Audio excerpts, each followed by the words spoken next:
Hi, friends. Thanks for tuning in today. Today I've got a Reader's Hebrew and Greek Bible published by Zondervan.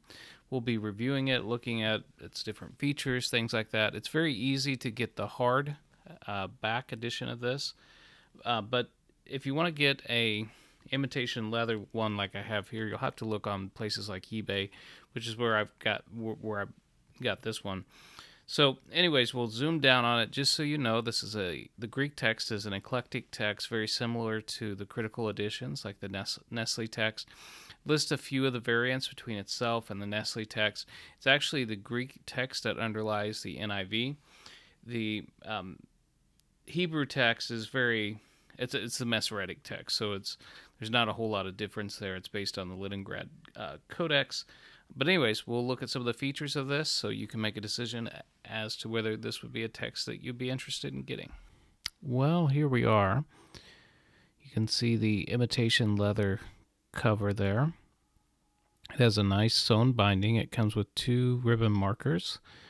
It's kind of neat. It's got the gilded edges, but instead of the gilded edges being gold, this is silver.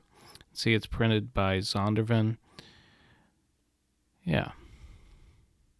Open it up here for you. Just see it's a paste down liner. That front cover likes to kind of flop back on you. I had to buy this used. You can't buy it in imitation leather anymore. So I bought it on eBay. I was able to get it for like $50. You see how it flops back on me.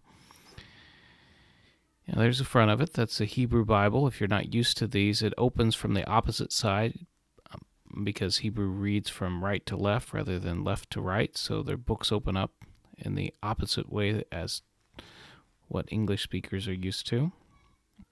I'll let you look at some of the first pages there. You might want to pause some of this to get in on some of what it's telling you about the edition itself. The Hebrew text is readable.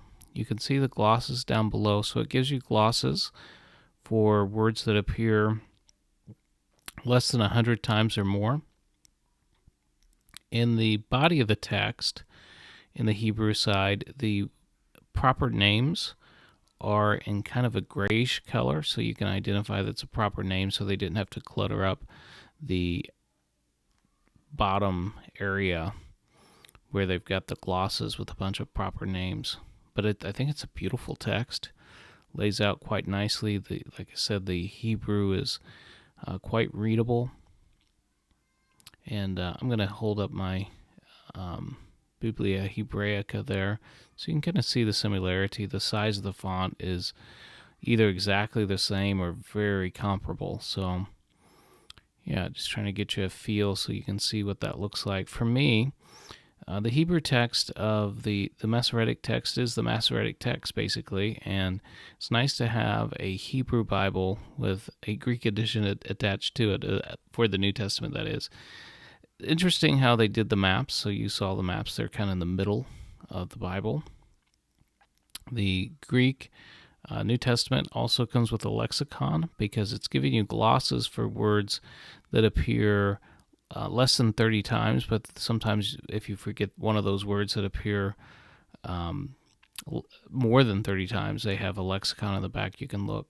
So I'm going to hold up the Textus Receptus beside it. This is the Trinitarian Bible Society text, so you can kind of compare the readability. It is true that the TBS edition is more readable, I think, in the main body.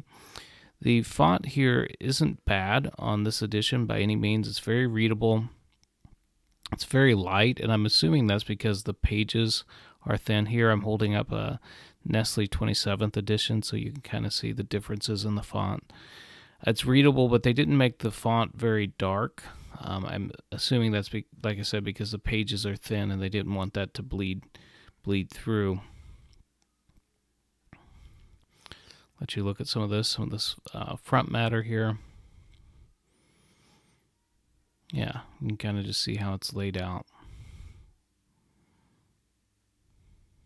I really like it. I wish the text itself were a Byzantine text, and this would be perfect for me.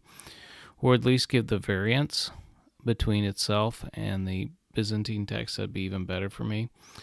But the apparatus is very limited. Basically, it might give you some variants on the Greek side, besides the ones where it differs from the critical text, the Nestle text, but it doesn't give you very many. So the apparatus is very slight. But yeah, overall, it's very nice. It feels good. It's a big Bible, but not so big that you'd feel awkward holding it in church if you're following along. And it looks like a Bible. That's the cool thing. So if you want to take this to church, it wouldn't be obvious that you are carrying a Hebrew and Greek Bible. Well, that's all I've got for you today, and we'll look forward to talking more in the future. So a short little postscript here. You can see how the cover kind of sticks up in the air here after I've had it open for a little while. That's the consequence of the imitation leathers. So if you really like this Bible and you find one with the imitation leather, maybe one day you would consider maybe rebinding it if that imitation leather really got on your nerves. So just another thought for you.